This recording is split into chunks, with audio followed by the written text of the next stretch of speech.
We've got a quorum and we just added Steve Gavin. So we now have 6 Energy Committee members. As the first line of business, I would like to welcome our new town representative, Amanda Lima. Amanda, hello. She is the young person with the vehicle background there. Her Nice video is a background. little bit smaller than ours, presumably because she's doing this on a phone. We're delighted to have you, Amanda. Would you like to tell us a little bit about yourself and how you ended up doing things involved with energy? Yeah, sure. So yeah, I apologize for my background.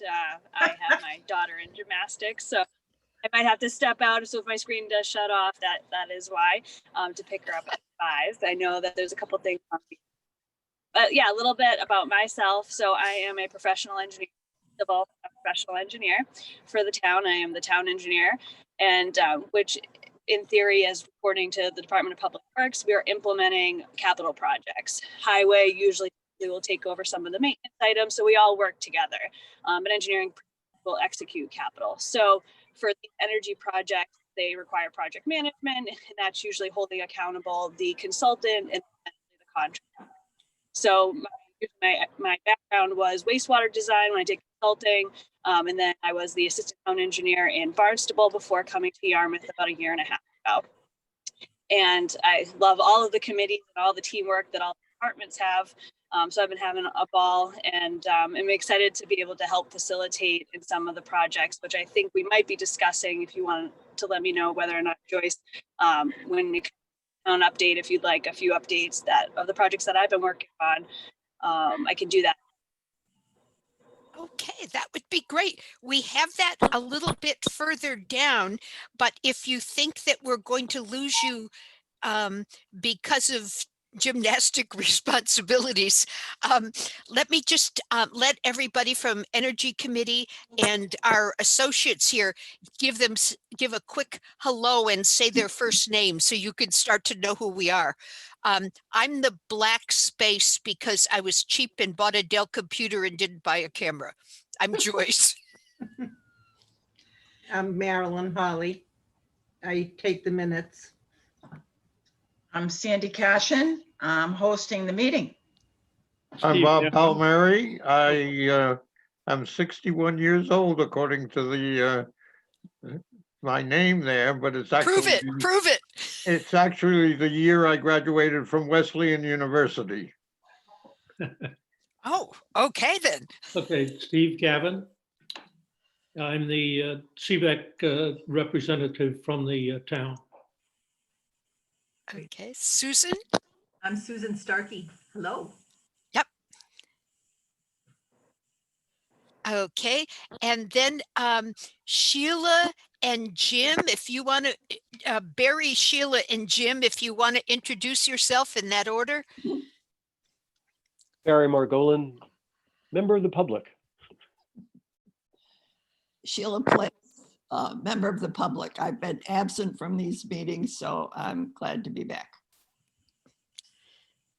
Hi, I'm Jim Wolf, and I've been working with the CAN about getting some things before town meeting, and I am the sustainability director at Cape Air.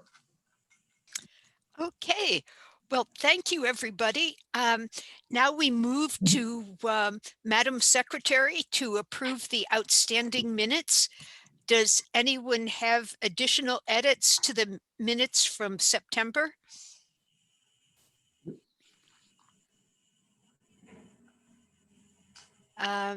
Seeing none, if I could have a motion. So moved.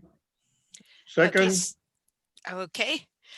All those in favor signify by saying aye. Aye. Aye. Opposed? Abstentions? Okay, passes unanimously. Cape Light Compact update. Our next meeting of the Governing Board of Cape Light Compact is going to be a week from tomorrow. It is going to be virtual, so it's going to start at 2 o'clock. Point of order. Sorry, Bob? We need a motion to approve a remote meeting. Oh, I omitted that. Truthfully, I have been told that we don't need that, but I like continuing to do it. So Yeah, well, we Bob, don't do you want to make a motion? I move that we have a remote meeting. We don't want Ron Beatty on our backs.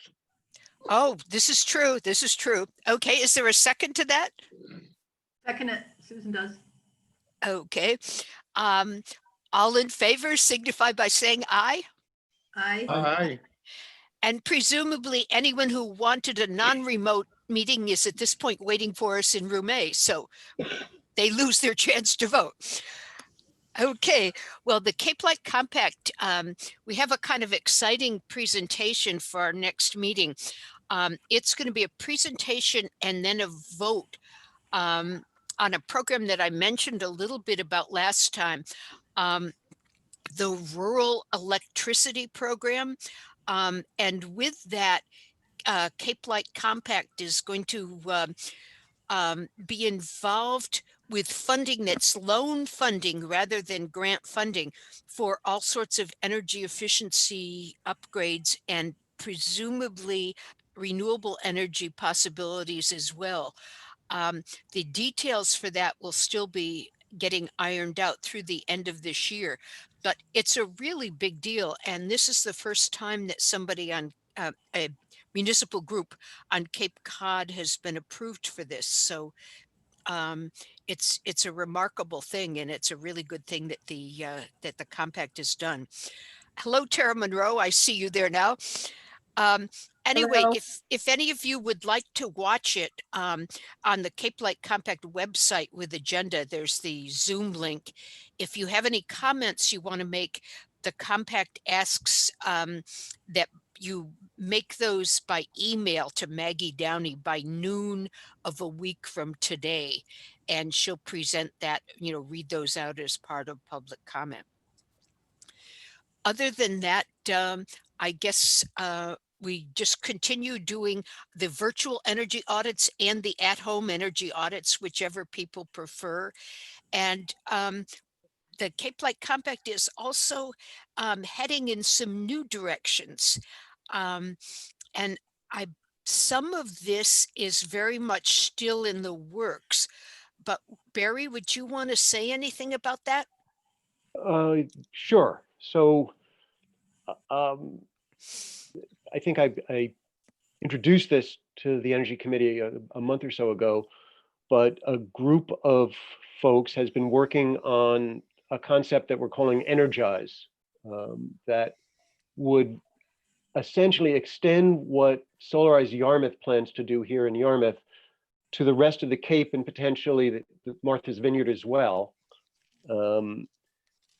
building on the same kind of volunteer notion that Solarize uses, and similarly doing a similar project of negotiating with solar installers on an agreed price and simplified strategy for homeowners to install solar power at a discounted price.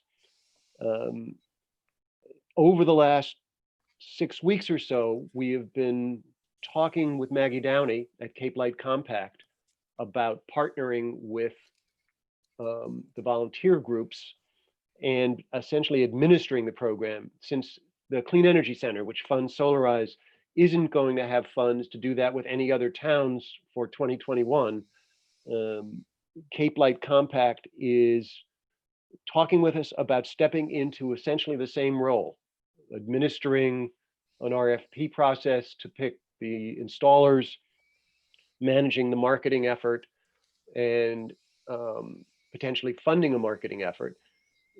We are hammering out at this point operational details, figuring out just which functions that the volunteer group might have had to do otherwise the compact staff can take on, how much of a marketing budget we need to cover the whole Cape. Probably, so we've been talking about potentially Maggie presenting this to the Cape Light Compact board at its meeting next week. Probably we're going to push that back to November, since the other part of our conversation's been that to maximize the impact of the program, we probably wouldn't launch it in terms of being open to the public to get help with solar installations and energy efficiency and the like until late next year, when the pandemic is hopefully beginning to recede as an obstacle to holding public meetings and talking to people face to face. We are, the compact with the volunteer team is going to be looking for support from all of the town administrations, the boards, the select boards and the town council in Barnstable, as well as all of the energy committees across the Cape. And, you know, while Yarmouth has an independent way of doing the same thing through the Solarize grant, Energize offers the prospect of partnering with the other towns and having a program that would extend beyond the end of the Solarize program, so that, because we're talking about this potentially as a long-term program to help residents do everything from participate in the compact's energy efficiency programs, including heat pumps, get help with solar installations, promote access to electric vehicles, and that won't necessarily just be a short-term program. So we hope that Yarmouth, along with the other 14 towns on the Cape and maybe the 6 towns on the Vineyard, will support the idea of the compact taking this on. And we'll have a lot more details to present after we've figured them out. Okay. Well, thanks for giving us a peek into the future, Barry. It's always nice to know that good things are being worked on and that different organizations are collaborating. That's great. Steve, do you have any updates you want to give from CVEC? Yes. First of all, the DY High School battery. And I think, Sandy, you were CC'd on one of the communications from Liz. But we do have, let's say, a commitment from the state for their part of the funding for this effort. In addition, we're working with Cape Cod 5. We do need a bridge loan because the money is spent. We give it to the developer, and then we receive the money from the state. That takes a period of time. We're hoping that it's about, well, that it is 30 days. But in that interim period of time, we will need a bridge loan. It'll be for several $100,000. So that's where we are. We're pursuing it actively. We're working through these all these details. Okay, thank you, Steve. Okay, the next is Parcel E at the transfer station. Now the designation is Section E. E was not a parcel. It was part of a larger, let's say, legal parcel. It's called Parcel 6 on the town maps, but it is called Section E. It is under contract for PV over by the wastewater treatment facility. We've also, and probably, I would say that Tara and and Amanda maybe probably have heard a little bit of this or been part of it, but we are talking with the town about various concepts at the Section E and also at the DPW facility. So that's in the very, very earliest stages of discussion. We had a telephone call with Dan Knappich in regard to that with the developer at the DPW site. So, but as I say, it's very, very early in the process. The senior center, the town has in fact signed and delivered the contracts, and I'd like to say thank you to Tara for her efforts in moving that along. Thank you, Tara. And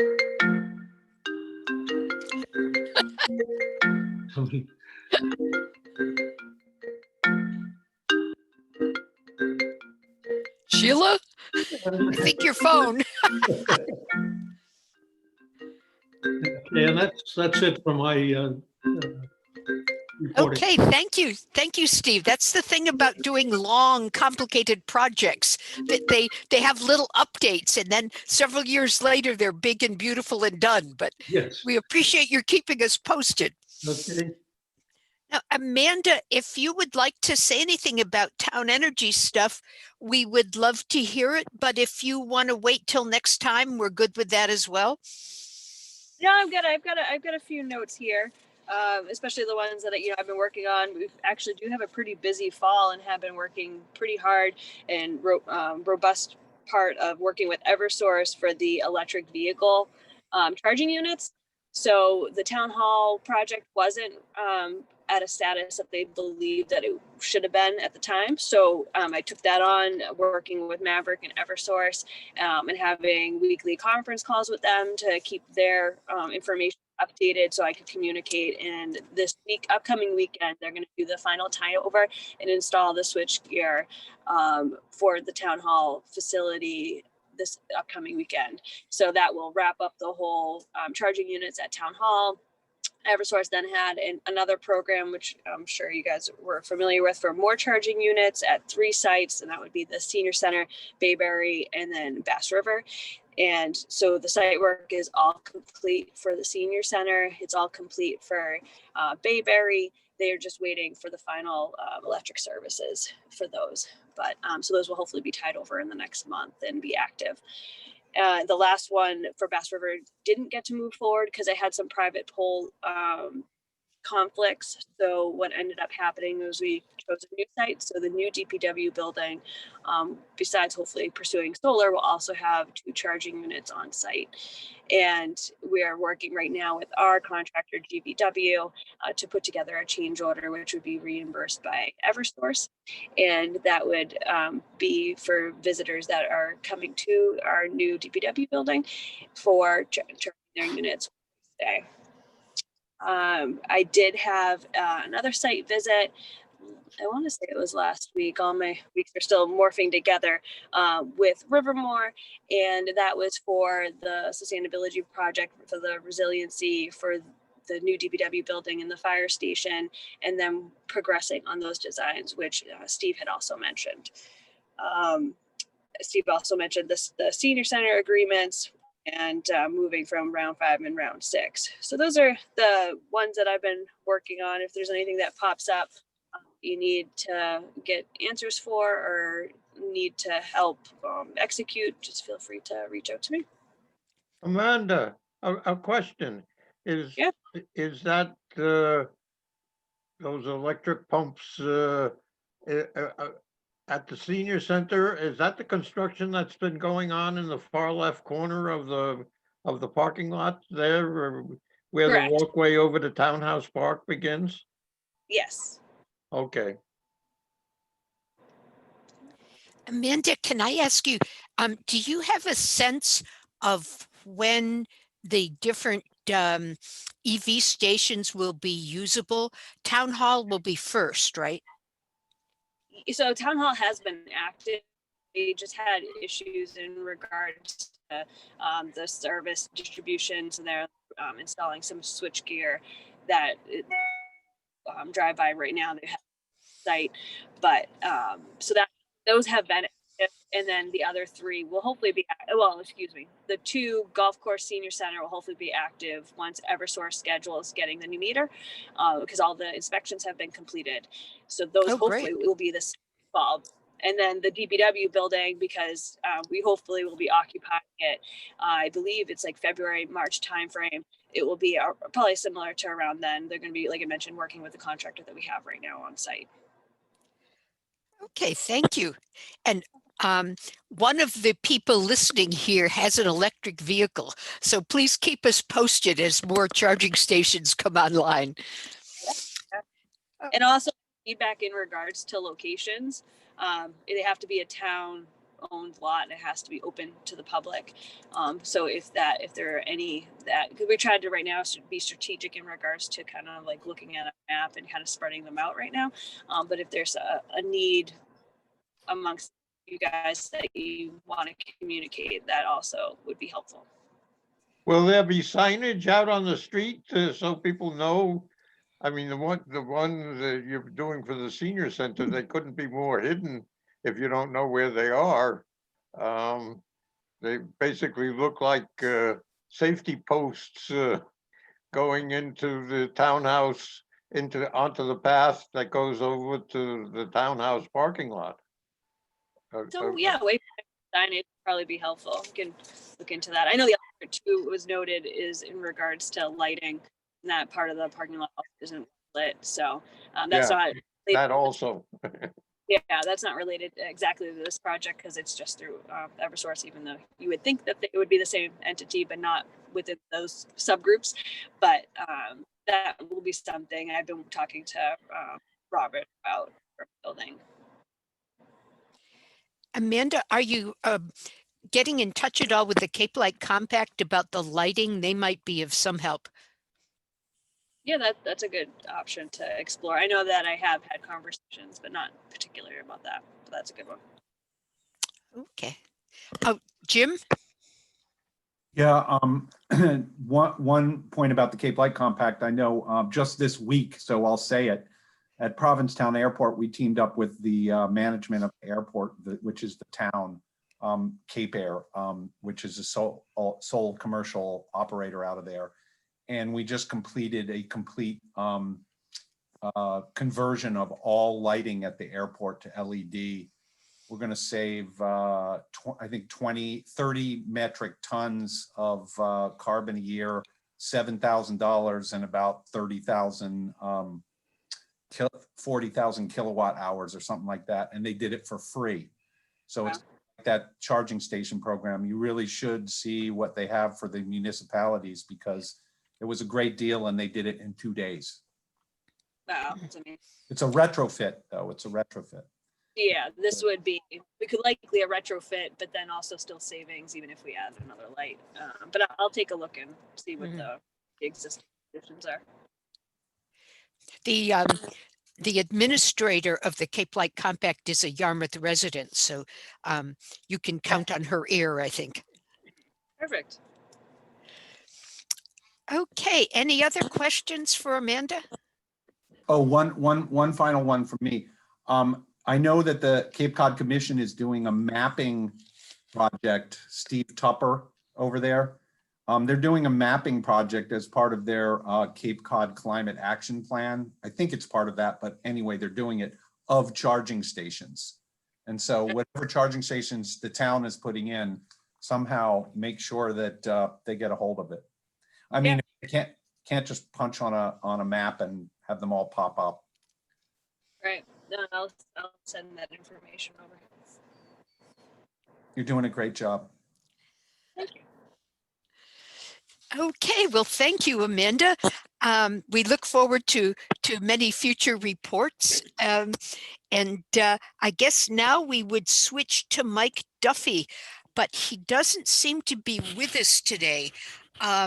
So I think we're going to have to skip over the next two agenda items. The EC Annual Operating Plan with its status updates and the update on Yarmouth Solarize Plus preparation. Amanda, you've heard of the Solarize Plus program, right? I have. Yeah, I'm not okay. very well. I Okay. know that a little bit.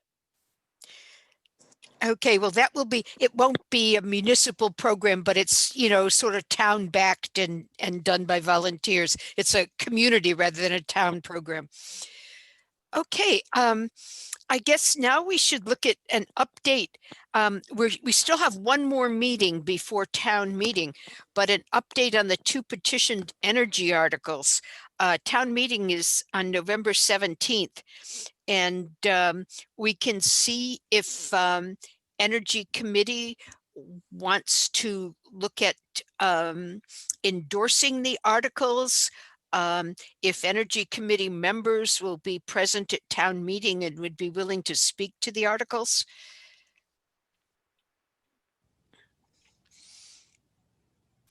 You do remember the articles, right? The ones we got signatures for. Joyce? Yep. And I guess Barry, you can contribute to this as well. And in regard to those articles, in particular, the one article, there's a item, a bracketed item 2 in that article. And what it talks about is allowing PV within the Old Kings Highway district. Right now, it is permitted if the PV on your home or your business is not visible, as they say, from away from the street. But this would change it to allow PV, and it talks about wherever there are overhead utility lines.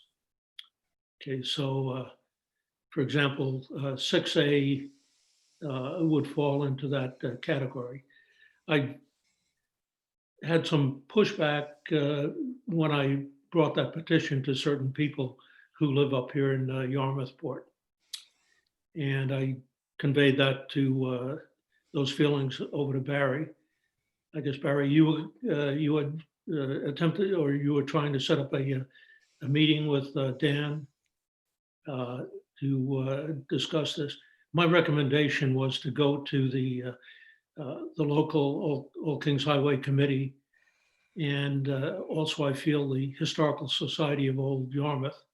I think they should be informed and be able to weigh in. I also think the selectmen need to be notified in advance of that article in case there is community, if people would go to them and express their opinion on this as well. I don't think we should just present it at the, at the town meeting or immediately before the town meeting. I think it needs to be discussed during the interim period. So let me update on where we are. So we filed petitions with about 170 signatures on each of the petitioned articles several weeks ago. About 40 people participated in collecting the signatures, and thanks to the folks here who were part of that. We've been in touch with Dan Knapnick about figuring out a time to present to the Board of Selectmen. We did indicate both to Dan and to the board that we planned at town meeting to propose and accept a friendly amendment to exempt houses, rooftops facing Route 6A from the resolution that called for essentially a waiver of the requirement for advance approval of solar panels, sensitive in the spirit of compromise, basically. So the folks who put the petitions together agreed that we understood the strong feelings about Route 6A, which was the original point of the Old Kings Highway District. That is the Old Kings Highway. And while the resolution has no force of its own, it urges the local committee to basically be more favorable towards solar as the Old Kings Highway committees in Brewster and Sandwich have been. I mean, essentially all the applications for solar that have been filed in Sandwich and Brewster have been approved. It's in Dennis and Yarmouth where a significant percentage of them have been vetoed. And so that particular provision intersects with a broader effort that's going on through the district to try to persuade the Old Kings Highway Commission, which is the joint body of the 6 towns that are part of the district to amend their regulations essentially to exempt solar for the most part from the pre-approval requirement. As for example, they exempted satellite TV dishes years ago from the requirement. And Surely electricity is as much in need as television. Senator Sears' office has been trying to set up a meeting with the commission. So Pat Johnson, right? Yeah. Sheila? Senator Sears' chief of staff has talked with the commission's attorney, and they're trying to arrange a meeting with the commission to talk directly about the status of solar in the Old Kings Highway District. So we'd ideally like to see it addressed at a regional level, because particularly with the prospect of Energize, the issue is going to come up in all of the towns. So we do expect to meet with the Board of Selectmen and talk about this prior to the town meeting, and hopefully to be talking to the Old Kings Highway Commission about the issue broadly as well. And I appreciated the feedback, by the way, Steve, because that is why we made the decision to amend the resolution to at least address the concerns about 6A.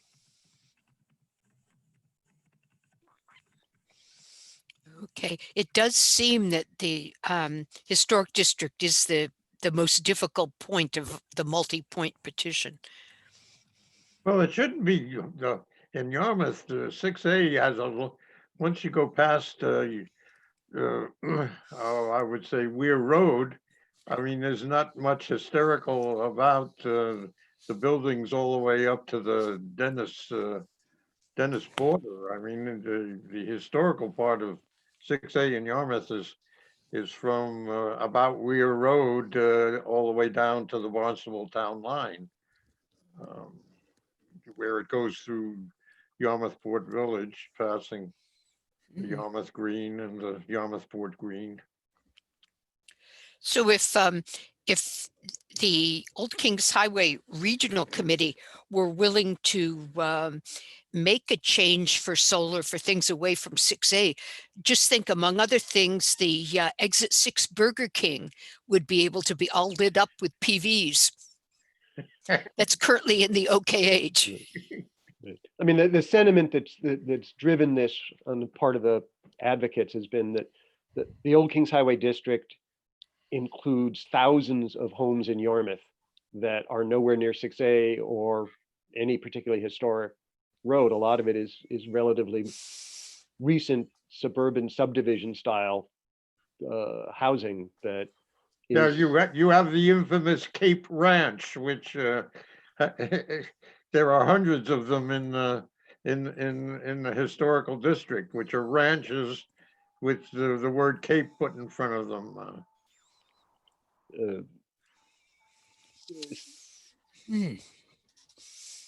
So I guess we would hope that at the November meeting, the committee would be prepared to consider an endorsement of the two petitioned articles. We don't really need it until then, but it would be good to be able to be at town meeting and indicate that the Energy Committee supported them. You know, I'm noticing that with Mike not here, we're zipping right along in our agenda. Do you guys want to have that discussion now about Energy Committee possibly endorsing these?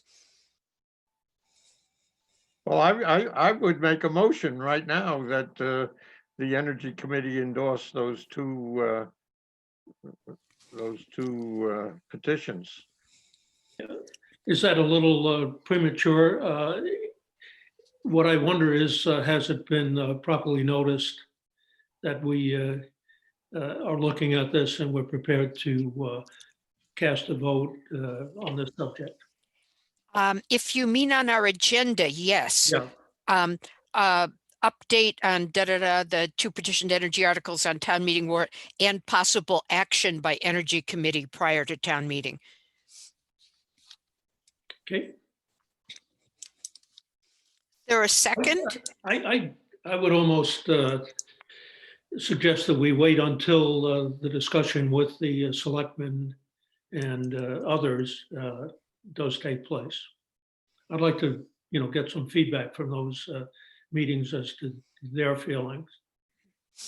Now, Steve, you live right in the historic part of, I mean, you're just like a block away from 6A. So you and Bob are our main diplomats to the OKH. Are you interested in setting up a meeting? Well, I think, Barry, it's your petition. You're the petitioner, if you will. So I think you've gone down the path of contacting people and talked about putting together a meeting. I think you should follow up on that. And you could alert us to the fact that it is taking place and whether or not we would be welcome to attend that meeting. I don't think we should overwhelm the meeting, but maybe one or two of us could attend. So can, Jim? Yeah, Dan? just in terms of process, I know Barry and I have been, we've met with Mr. Johnson, who, by the way, maybe this committee would like to see the memo. They did a deep dive into the towns, and the reason that the senator's office is very interested in this, or one reason, is because of the disparity between the towns. And so where Yarmouth and Dennis seem to be lagging. In terms of process on this, in terms of meeting with the selectmen, I'm not on your committee, so, correct me if I'm wrong or I'm leading you down a path that is not good for you. But it seems to me that this is an area in which if you guys and gals, can give a yes on this before we meet with the selectmen, it puts you in a leadership advisory role. And I think that is good for this committee because it's really springing out of, this thing, it's about maybe 1,000, maybe 2,000 systems on Cape Cod. And, we don't need to get into the whole thing of like, well, if there's power lines there and there's dishes there, there can be solar panels flat on the roof there facing the street. But I believe that it would be good for your committee and the authority, the leadership advisory authority of your committee to say, yes, we support these. And when we meet with the select people, we can listen to the select people and make any, if we deem, yes, let's do it. Let's make this change or that change. I don't know, because otherwise you're getting close to the meeting, to the other meeting, the town meeting itself. Yeah, Jim, well, I think that's really well said, and I'm glad you brought that up. I under the impression that we approved these from the get-go. That's how it came to happen, but it feels really important that we take a stand. I'm interested in Steve's maybe reluctance to do that before the Board of Selectmen, but to me, this is our job, is to make recommendations to the board on interrelated matters, and here we are. I'm sorry, Joyce, can I make a Sheila? comment?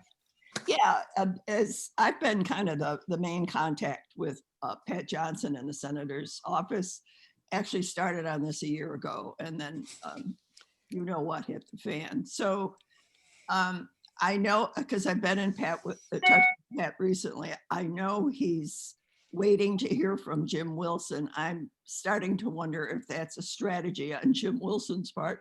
Jim Wilson is the attorney for the regional OKH.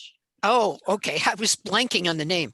So I think if the Energy Committee, and I'm not a member either, obviously, were to approve this, I think it might help push this process along with the regional OKH. So I would love to carry that message back to Pat Johnson.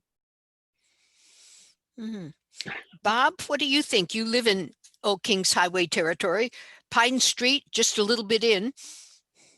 Yeah, well, I'm all for it. I thought I had sent an email this morning uh, about a semi-related subject. My house on Pine Street is east facing, and so I've always thought that it wasn't a good house for solar anyway. But having heard recently that and seen on some houses driving around town that that solar panels are being put on east and west facing roofs, even in some cases on north facing roofs, and so I started contacting, being pestered by robocalls and emails and things, started contacting some of these national companies that will promise you the world. In fact, that's the subject of the email, which I thought I had sent this morning, but I just discovered it's still in my draft box.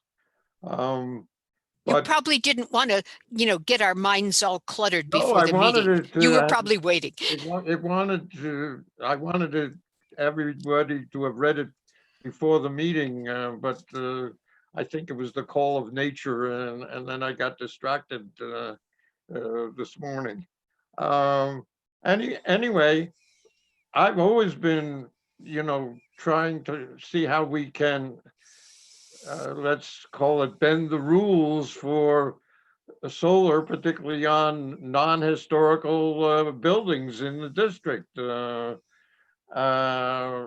would love to put it on, put solar on my roof. One of the things I learned is that I don't have to put it on that front roof, and I can have a perfectly good system on all those. I've got one of these Cape Cods that just goes forever out the back, and that they can put all those panels on, all of the things on the back, on the dormer that, is almost flat, the dormer roof, which is almost flat. And so, I think we should go for it. And, push this as hard as we can while we have the opportunity. I mean, I'd be willing to go speak at a select board meeting if we before the town meeting and even at the town meeting. Thanks, Bob. Barry, do we have any sense of when the selectmen are going to look at these articles? I can't tell from upcoming agenda items. I have not heard back from Dan's office as to when that's going to happen, and Yeah. I And I just don't think know. we do need to be a little proactive about checking the timing on that, because it doesn't seem like there's going to be an assistant town administrator for a while, since the selectmen declined to appoint one. So things are going to be really, really, really busy in that headquarters office.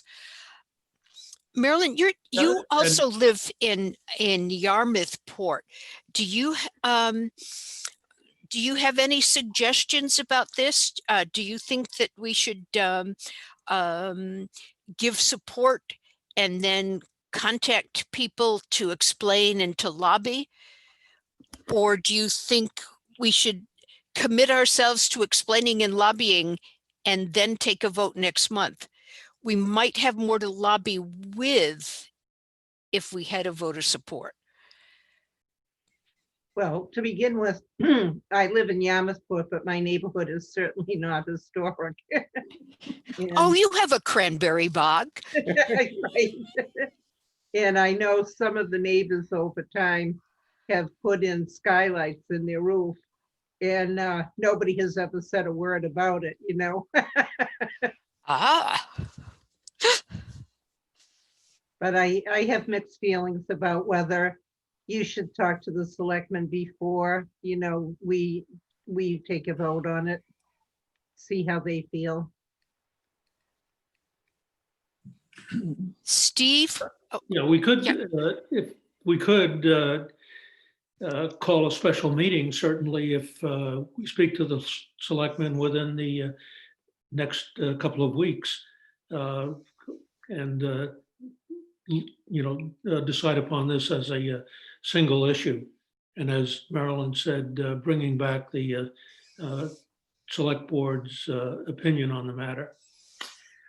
You had mentioned also the assistant town administrator's position. And of course, Dan is leaving as of the end of the year. as well. Yeah. Really? Oh, I didn't Yeah. know. January 22nd is his last day. As of my birthday, January 23rd, the man will be gone. I am so disappointed. Yes. Yeah, so, that's another, another piece on this is that Dan is definitely supportive of, both of these articles, I think. I know he's very supportive of the other one. Just another point I'm going to throw in on this because like I said, the senator's office prepared a memo with a lot of data and statistics. And one of the things I remember from reading that is that they sort of indicated that when they were looking at percentages of applications that were approved across towns. And one of the things they said about Yarmouth that particularly stuck in my craw, and by the way, I live in the district, I probably live in Maryland, MMH's neighborhood probably, because I got a bunch of ranches around me. And when I put new shingles on my house, I had to go, my roofer had to go to the historical commission. I'm a few blocks off of 6A. But I guess the point I'm trying to get to is what they said was that people are so discouraged by our local Kings Highway district, so that they're not even applying anymore. That they're just assuming that it won't happen because the rate of rejection is so high. And so, that's another thing that all people involved in the town should recognize is townspeople want to do it. And they've just gotten discouraged and given up. The way the process works is if you get rejected by our local, you're supposed to take it you can appeal it to the regional Kings Highway district, but ideally our town would be on the same page as far as this. So that's just another point to keep in mind. We're lagging here. I can tell you in 1984, I wanted to put a sunroom on my house and it was for passive solar heat. And they, because 84 is a long time ago, they were absolutely horrified. They said, well, that's unconventional that the glass on the south side is at an angle. And they were very concerned. And so it ended up where they said that if none of the neighbors that could see it just, didn't have a problem, but they did ask me to plant trees to hide it. And I said that I would put deciduous trees in, so the room would be shaded in the summer, but not in the winter. And they actually came down to drive by to look at the site. So Oh, I don't know if we've come very far from that now. I actually don't think we have, Marilyn. I know. And Joyce, what about you? Where do you stand on us taking the leadership? I would like to have a vote of support from Energy Committee on the two articles. But I'm hearing what Steve says. So I don't want us to think that if we take a vote and we approve them and then that we've done our job. No, because we do have to go out. The selectmen, I don't think, are going to agree with one of these articles, the multi-part ones. I think that's going to be an education process that I was hoping to start once they appointed an assistant town administrator, but now I guess we won't be waiting for that. I'd be willing to do some explaining on that, I'd be willing to use the occasion of a committee vote in support of these two to write a letter from me as chair of the committee, introducing them to these things and maybe with some help from Barry in terms of wording, explain why we think these things are a very good idea. Would you want me to do that, you know, after taking a vote? It seems to me that if I did that fairly quickly after the vote, let's face it, it's not as if they read our minutes. That would be the same amount of time, but I'd feel maybe a little bit more equipped, not because Energy Committee as a block voted this, but because the individuals on Energy Committee who have spent years thinking about energy issues voted to support it. I think that'd be great. Well, we don't, Steve, we don't have a second to Bob's motion yet. How would you feel if we agreed that I and maybe someone else with me, with Barry's help for best explanations, because he's so good at that, did approach, make a communication to all 5 selectmen about this? Would that satisfy your concern about the you know, how we want to really get the word to them before it's a town meeting warrant?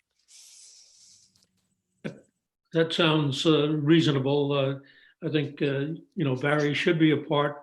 I don't know, Susan, do you think you would want to be a part as well? A member who accompanies Joyce and Barry when they approach the select board?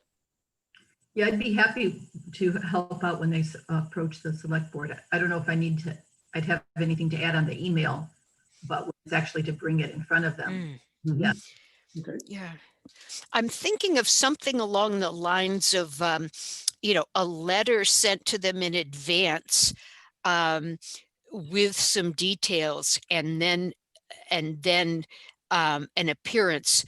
The appearance, they're off remote meetings now, so that would have to be in person, but I'm willing to kind of mask up and you know, bring a whole bunch of wipes and just get in there and get out of there in public comment period following that up. A thing to think about is the timing. Now, they've had meetings several weeks in a row now, and they're having one at 6 o'clock tonight. And then they're doing that so because they never want to have one on the Tuesday following a Monday holiday.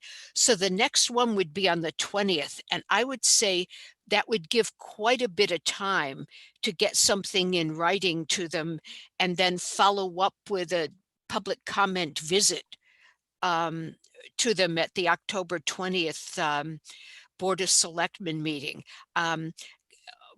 How do you all feel about a timing like that? That sounds good. Particularly if that letter could sneak its way into their agenda packet somehow.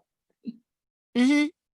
Now, the one thing I'd say is that that would mean that we'd simultaneously have to contact Old Kings Highway people in Yarmouth so that at the same time they both hear it, so that they don't feel left out with Board of Selectmen, and Board of Selectmen doesn't then hear from them and you know, think that we haven't considered approaching them. I think we have to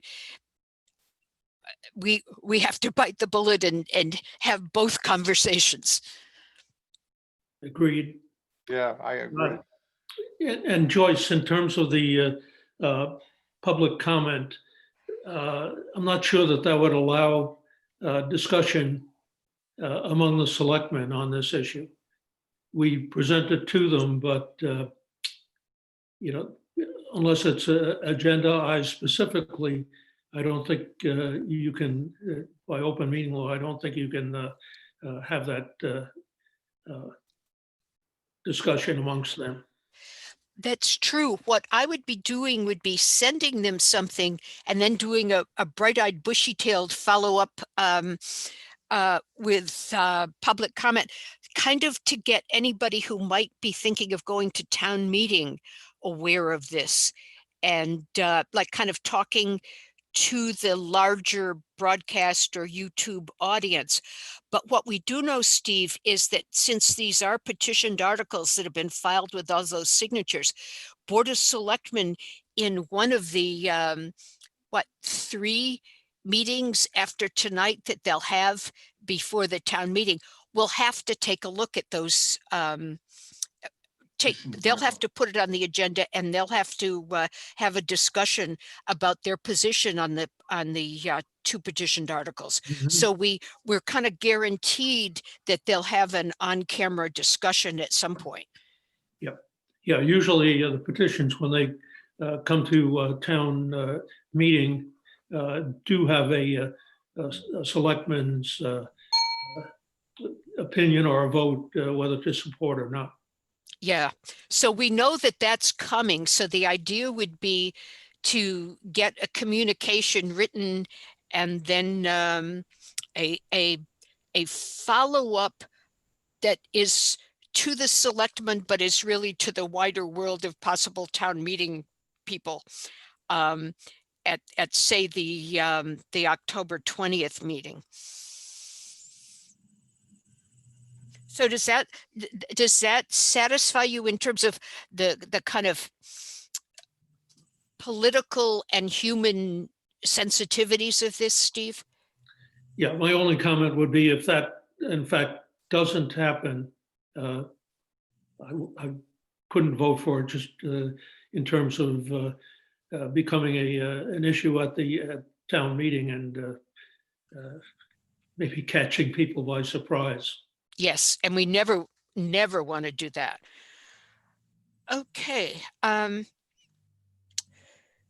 I'm willing to commit within the next week to get something off to Board of Selectmen. Barry, could you give me a little bit of help in terms of like where we think things need explaining help in drafting? Sure. Okay, and then I think maybe it might make sense. Barry, would you be willing to do a Zoom call with Richard Gegenworth, and I'd be glad to do it too, since I know him, assuming he has Zoom, about this. He's the head of the Yarmouth Old Kings Highway. And just, chat about this and let him know it's coming. I'd be willing to do that within the next 10 days, say, Are but they the meeting selectmen by Zoom first. already? Huh? Are they having their regular meetings by Zoom or in person? Oh, I just assumed that they were doing that by Zoom. Can somebody check that really fast on their computer to see whatever their last meeting agenda said, whether it was distance or in person? I mean, that does raise an interesting thing, because they have dockets way more multi-page and complicated than ours, with ground plans and architectural drawings and things like that. If they were doing their meetings in person, it would be good if Barry and I could both do this, but I'm aware from what Barry sent about his algorithm that like he wouldn't do it live. I would be amazed if they were doing their meetings live, because they're even older than we are, guys, which is not a bad thing. It's just that like they have their algorithms to think about as well. But I'd be willing to tackle it in whatever form it needed to be tackled. And Joyce, as I mentioned earlier, and Sue, Susan agreed to, I think she should be a part of that process, that discussion. I think. Well, and so she far she her- lives in the historic district too. Yeah, and she's, insofar as the Cape Cod Climate Change Collaborative, she's, deeply involved in that. So I think she would have a valuable input. Agreed. Susan, are you willing to commit to that one as well as Board of Selectmen? Yes. And I'm looking at the Old King Highway's agenda times, and they still have all the meetings listed, but they don't say how or where they're meeting. Ah, I'm assuming it's going to be on Zoom. I do assume that actually. Yep. 'Cause they, They meet the second and fourth Mondays, I think. yep. Well, yeah, it's not any kind of a schedule conflict for appearing at their meetings. It's a kind of we would have Barry as well if it were a virtual meeting. I'm aware that the way that might be helpful, I think, is that Barry is at this point a civilian. So like this is not just a couple members from Energy Committee, this would be somebody from the general public who would be urging this, and somebody who with the legal background is very knowledgeable about this. And I'm actually on the distribution list for the Old Kings Highway agendas, and I'm looking at the most current one, which is October 5th, and it's a virtual meeting. So they are meeting virtually. Oh, great. Much easier then. Okay. And I got to say, it had occurred to me way long ago, and I just never got around to instigating it, that the ideal approach was the Energy Committee chair to the Old Kings Highway Committee chair as, counterparts within town government to surface this question. So I would think that's a great next step. Joyce? Okay. Sheila? Yeah, a friend, Barry knows Chris Hammond, and actually Susan does too. I believe Chris has continued to be part of Solarize Yarmouth as a volunteer, and she is a neighbor of Richard Gegenworth. And when we talked about this a bit ago, she was going to have a friendly neighborhood chat with him. And interestingly, he has solar panels on his roof. And he has solar thermal too. Well, and he's been opposed to anything but ground mounted solar. So there's certainly a little bit of a conflict there. So I will follow up with Chris and see if she has spoken with him and how that's gone. So, and I'm also willing to send, Jim mentioned, and I think it was a good mention, the data that we've been provided by Julian Sears' office through Pat Johnson. Joyce, if you want it, I'll send it to you so you can distribute it to the committee. Does that make sense? Oh, I would really like that. I think that'll be very helpful just for us to know, because we've always sensed that there was a disproportionate thing going on with historic districts in Yarmouth and Dennis, but to have it in hand would be great, that Barnstable and Brewster and Sandwich did things differently. That'd be great. Thank you, Sheila. I'll send it tomorrow. Okay, and I'll send it to all of you when I get it from Sheila. So given all this, are we willing to second Bob's motion as long as I commit within a week to be in touch by writing in with Board of Selectmen and to kind of pop in for a cheery kind of suasion of the public, pop in for public comment period on October 20th? I'm willing to make I'd like to second the motion. Okay, thank you, Susan. Discussion on the motion. Sandy, I know we haven't heard from you. I know you're my neighbor in South Yarmouth and we don't have to bother with any of this, but do you have an opinion on this as yourself, if not an OKH resident?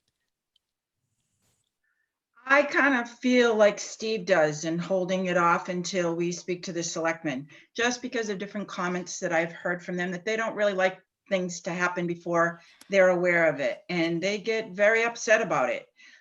So I don't really want to rock the boat. Huh. Okay. Can I ask a question about that? So, because, Sandy, Sure.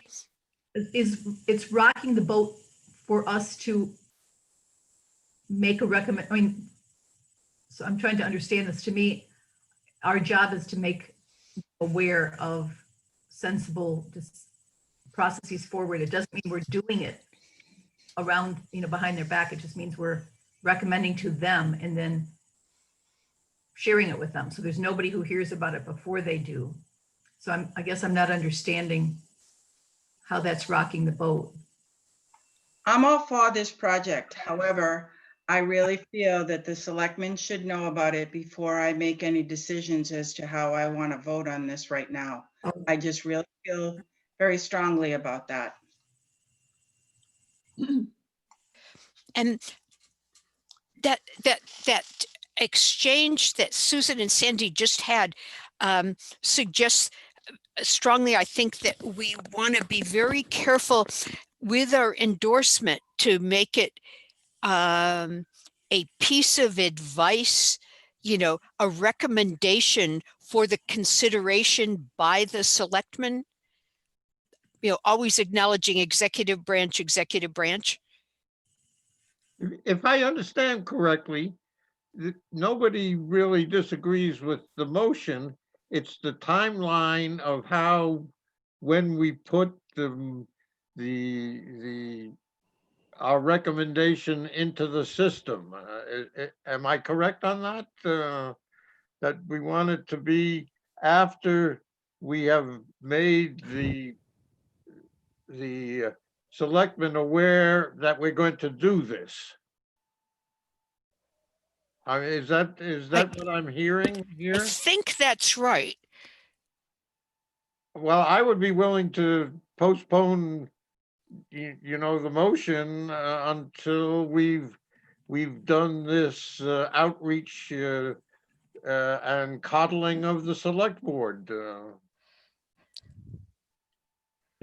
And I would suggest, if necessary, that a special meeting of the Energy Committee be called after that discussion takes place. Okay, well, we do have one more meeting, the first Tuesday in November, election day, actually, before town meeting. Yeah, I would think that in terms of the petition, it's getting pretty close. The town, petition is part of a larger package that's presented to the townspeople. Things are printed up. I think we're getting pretty close if we wait till our next regularly scheduled meeting.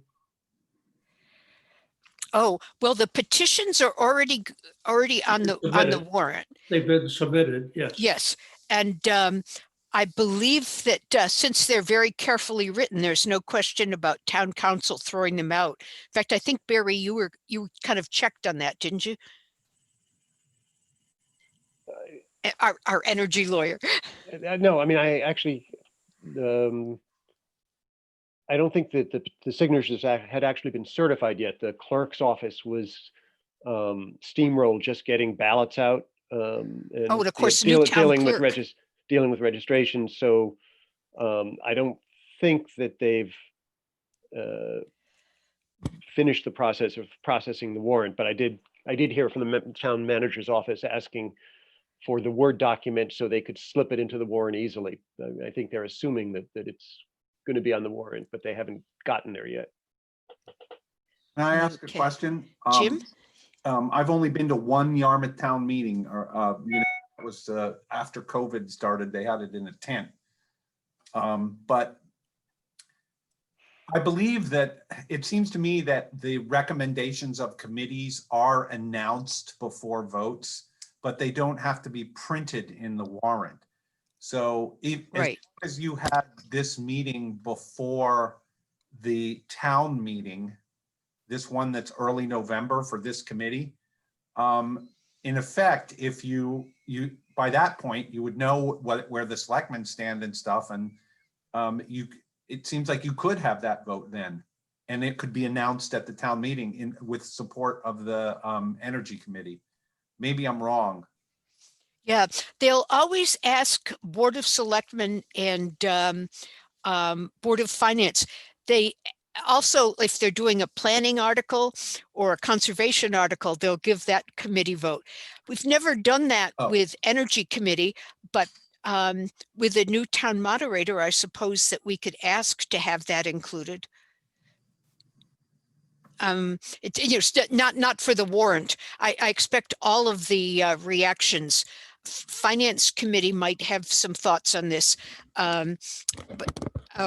but I expect that all of the votes taken will be announced rather than printed. They'll be announced at town meeting rather than printed in the warrant.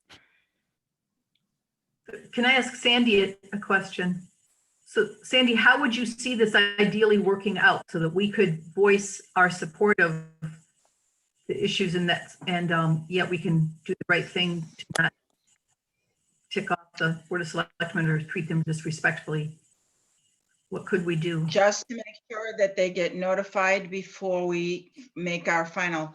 I remember that we did a suggestion at one point and they were a little upset. So I would really like to have them know about it and then go forward with it.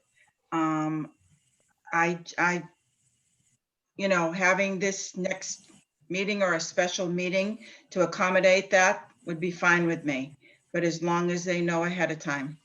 So if I'm hearing that right, I'm thinking that Joyce could take the email she wants to write, and instead of saying we have this vote of the Energy Committee, just say we are wanting to let you know that this vote is coming, or that this warrant is on the town meeting, and we care deeply about this issue and want to meet with you so that we can discuss this well in advance of the town meeting. So can we get, Dan's already trying to get us on the agenda. So either we just get on the agenda and or else Joyce actually sends an email to say, please, we need to get on the agenda because we don't want you to be surprised by it coming up on, well, actually, it's already on the warrant.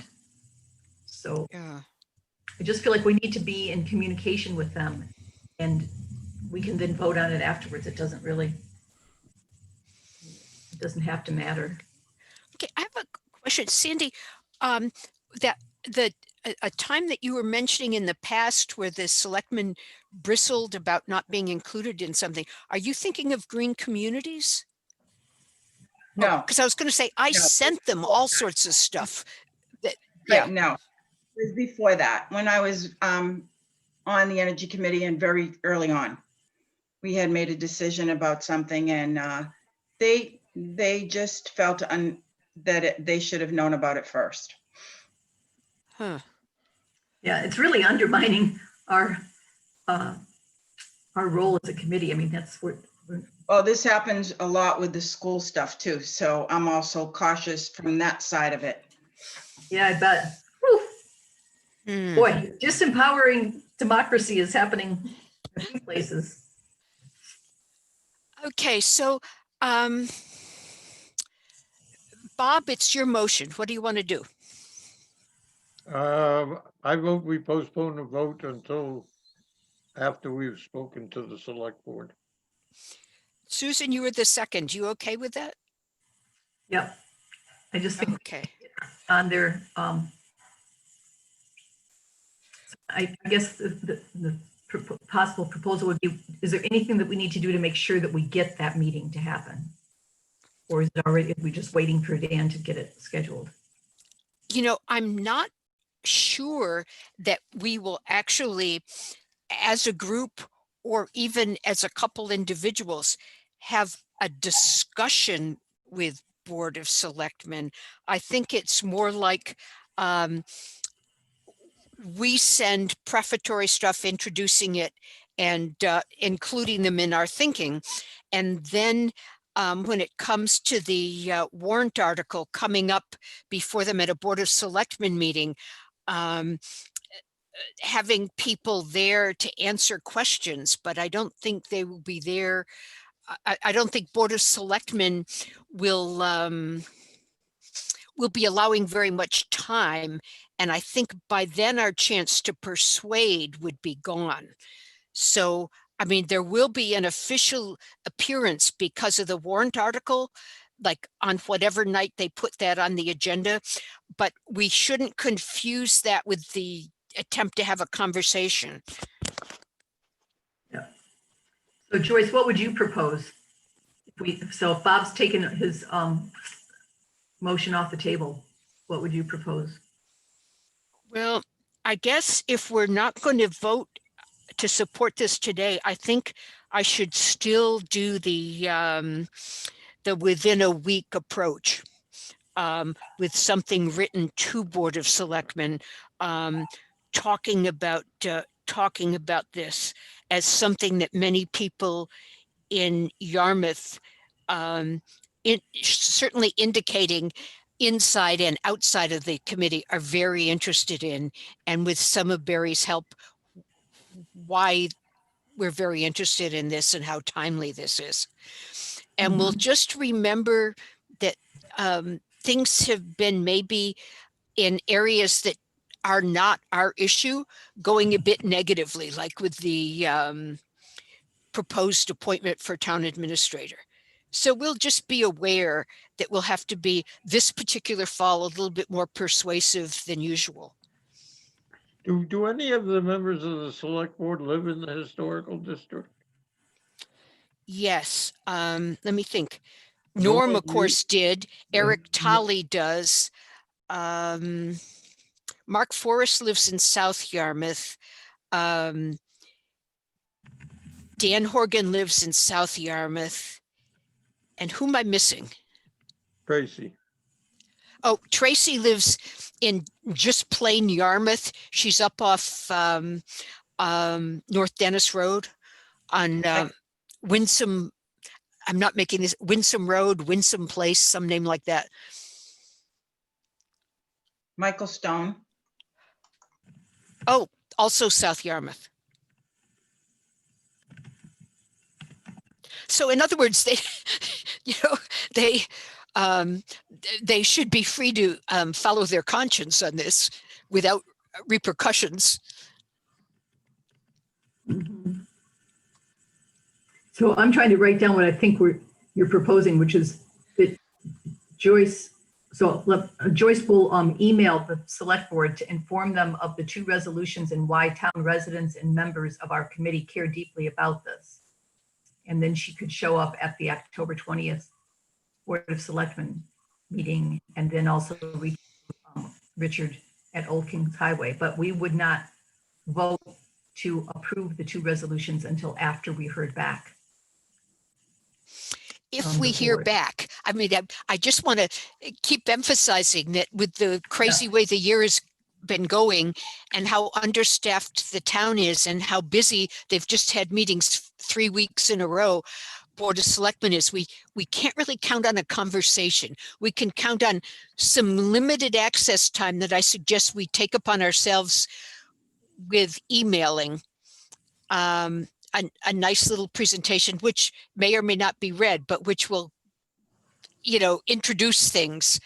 And then there'll be a chance for a short follow-up in public comment period that's sort of cheerleading, persuasion, for other people to hear who might go to town meeting.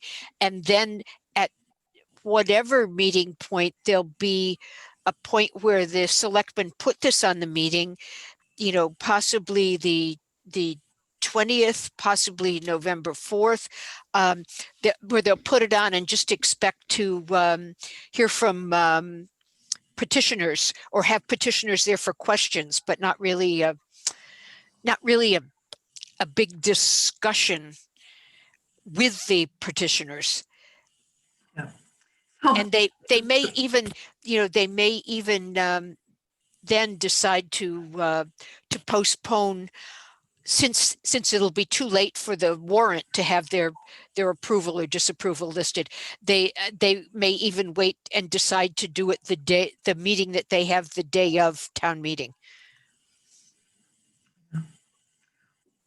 I'm feeling it to some extent like our agency is somewhat depleted by all these ifs. Yep. I know. See, so I really hear Sandy's passion with this and Steve's and Marilyn's reluctance, but I think I want to put the motion back on the table and just so that I don't feel like such a, like I'm so far away from acting on our responsibilities.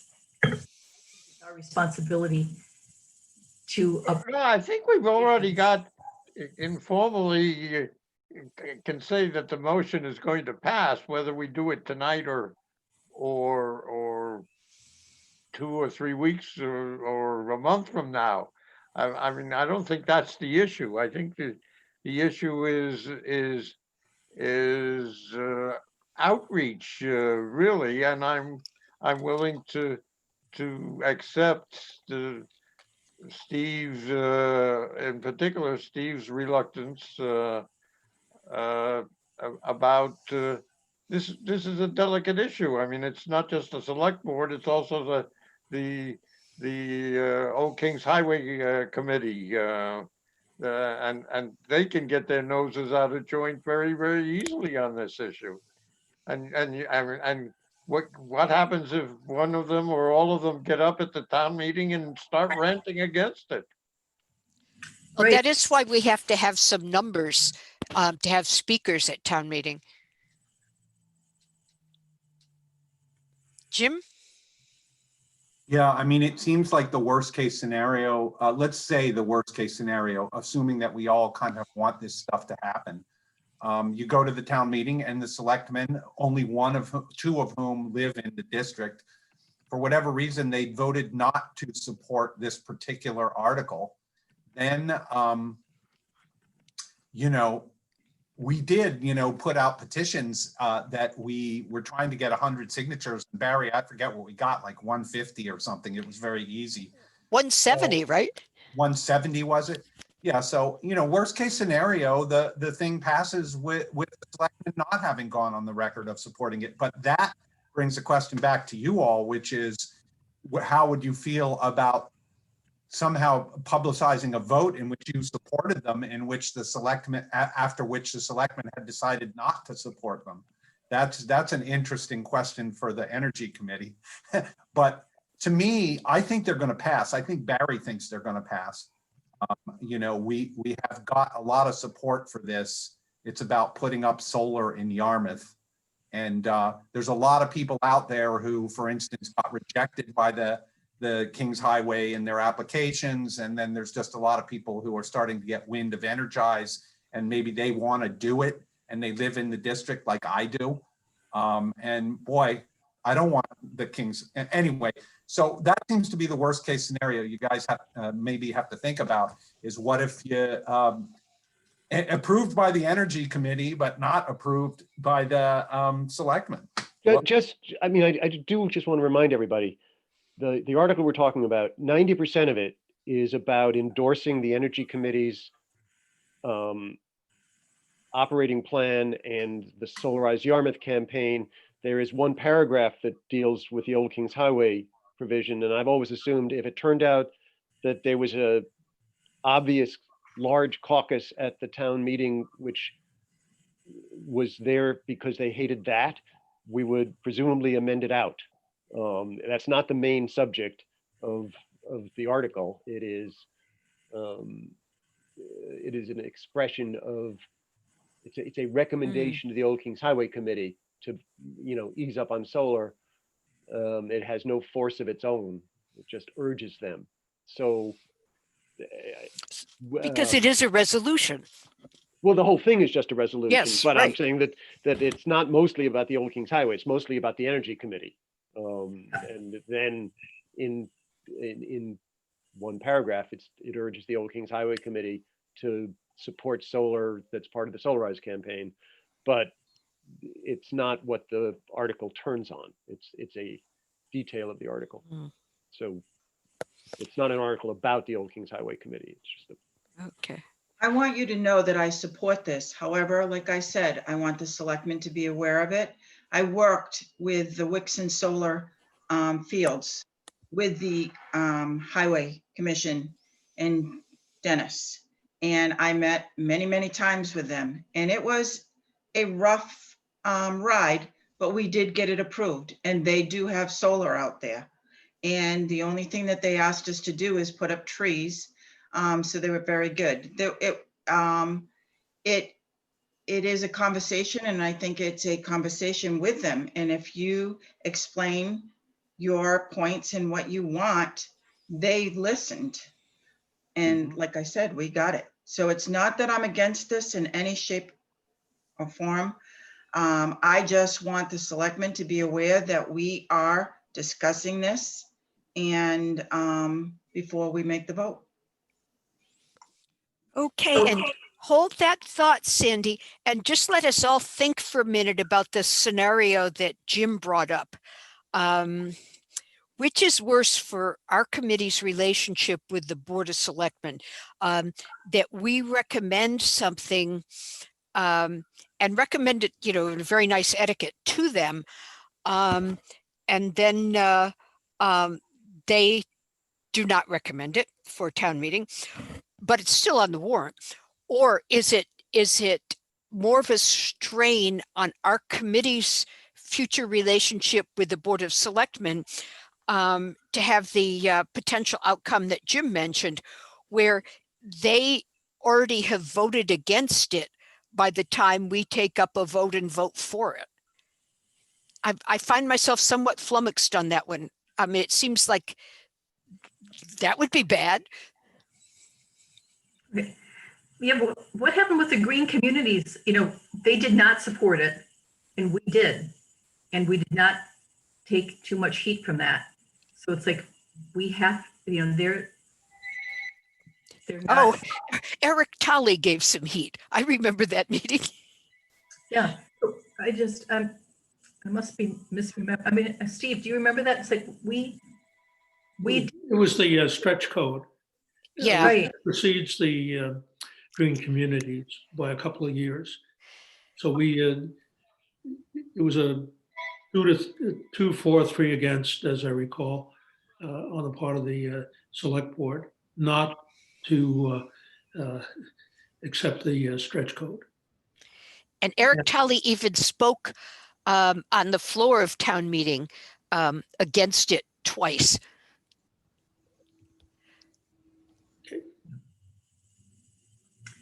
so should we just take a vote and then live with, what do we do if it's 3-3? Or, I mean, I hate to, we only have so much time. We've got. Yeah, I guess the timing stuff is so complicated that the thing that Jim brought up, I mean, I try to think of all different scenarios. I never thought of that, of whether that would cause an issue because remember with green communities in the stretch code, we were all over that. I was sending stuff to selectmen, we were circulating stuff. But with this, if we wait until their vote to support or not the article, if they take that at a meeting and then go directly against them, that's the way that we feel. But does that have a political cost? Yeah, I really care about what Sandy's thinking because she's doing so much of this work. I know. And Sandy is a person of high common sense. And so I'm paying particular attention.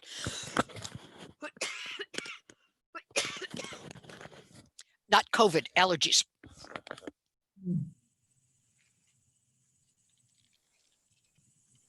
I'm not a member of the committee. It strikes me obvious, you don't have consensus about this, and it's not urgent it's not going to make that much of a difference whether you vote now or not. And so it's crazy to spend more time on it. It'll come back next month. Would be Okay, my personal everybody- advice. Everybody okay with that? I missed that. Oh, I said basically, just as an outside observer, you don't have consensus. It's dysfunctional to keep going on it. Just everybody chill and come back next month and just talk about it. Feels obvious that it doesn't make sense to force it tonight. I agree with that totally, Barry. Okay, and I guess for Marilyn, who has to follow all this and try to take notes and figure out how to condense it, I guess that's a sense that the support is there, but the timing for the support goes to the month when town meeting happens, our next meeting. Now, the one thing I'd say about this, guys, is that this is a huge election. I assume people are voting by mail anyway, but you'll all come back November 3rd, won't you? At 4:30, Oh, even though there are all sorts of interesting distractions going on. Joyce, well, we I'm wouldn't miss waiting it in for the line wall. down at the Congregational Church. Marilyn said something just as you did, Bob, and I couldn't quite catch what she I said. said that we wouldn't miss the meeting for the world. I said I might get caught in the long lines at the Congregational Church waiting to vote. You could vote by mail, you could vote early. Listen, I listened to Donald, and I know that our clerk's office is just going to be absolutely overwhelmed and not be able to count the votes straight. Hey, Bob, I just remind you that if you're going to vote in person, there are people that the president has called out to take a good look at the people going to the polls in person. I mean, choose your hassle. Yeah, again, Joyce, I would suggest if necessary that we call a special meeting and with a single item on the agenda. Yeah. That is this question. Okay. I'm aware that as a retired person now myself, I can make more times than I used to be able to.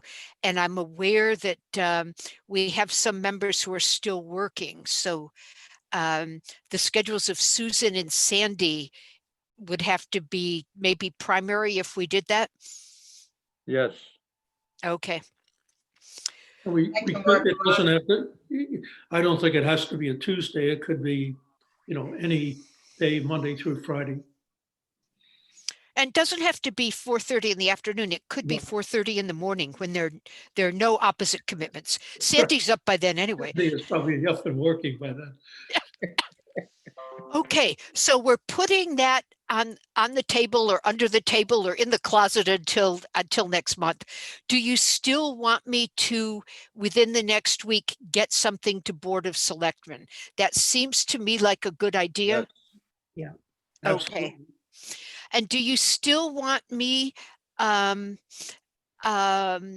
with help from Susan on these things and from Barry on this to approach Old Kings Highway?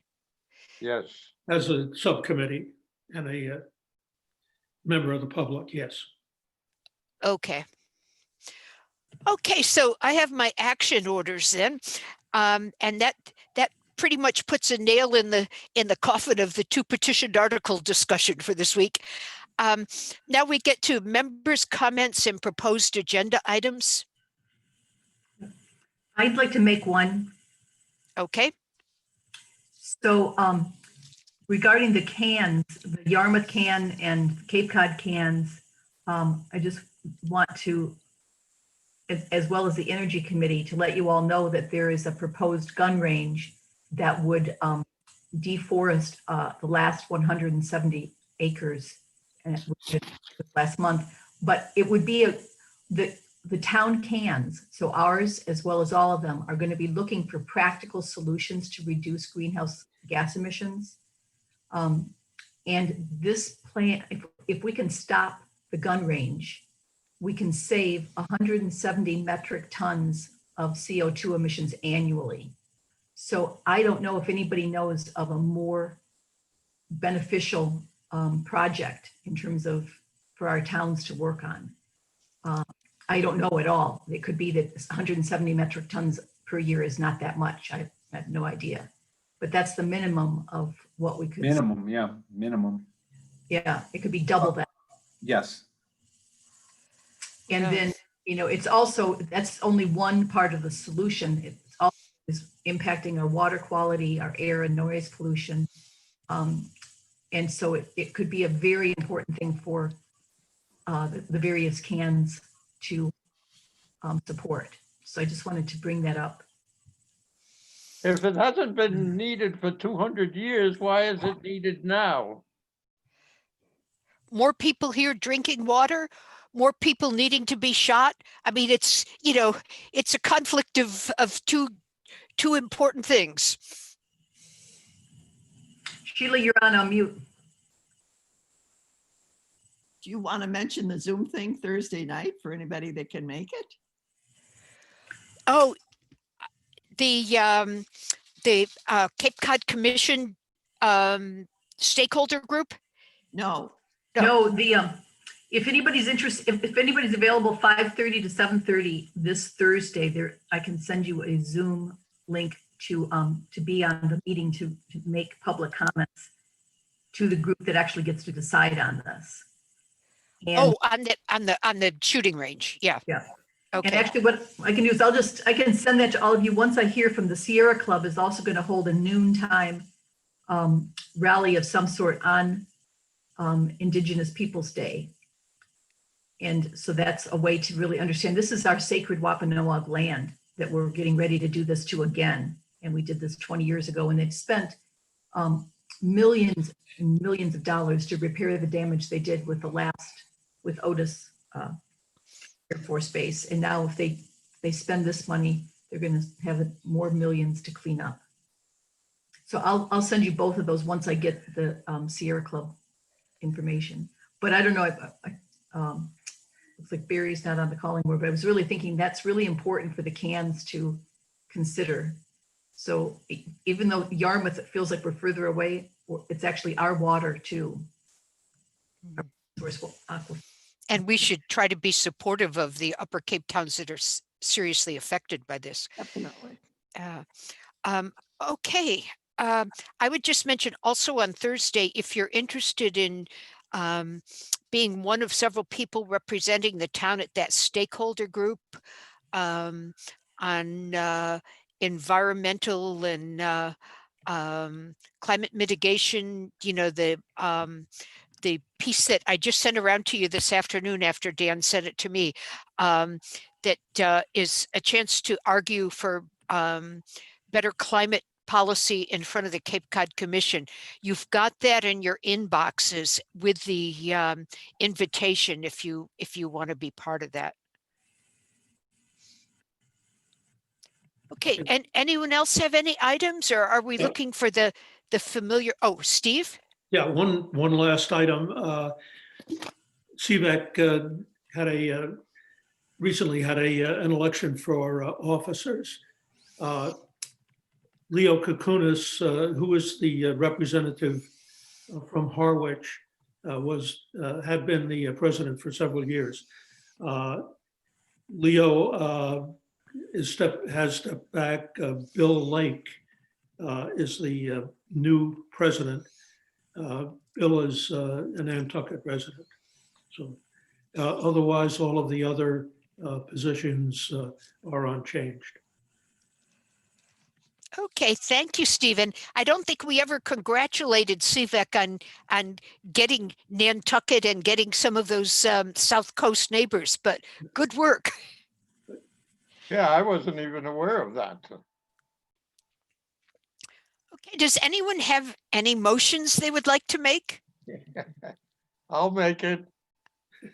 Motion to adjourn. I'll second it. Okay, all in favor signify by saying aye. Aye. Any opposed? Any abstentions? Okay then. Well, goodbye, everyone. I'll be in touch with what I scribble for the selectmen and what we do with the approach for the Old Kings Highway people. And have a lovely month until we see you next, and a good Halloween. Thank you. Okay, Take care. Bye. Thank you. You guys have Everybody. great meetings. Great meetings. Love it. Thanks for being here.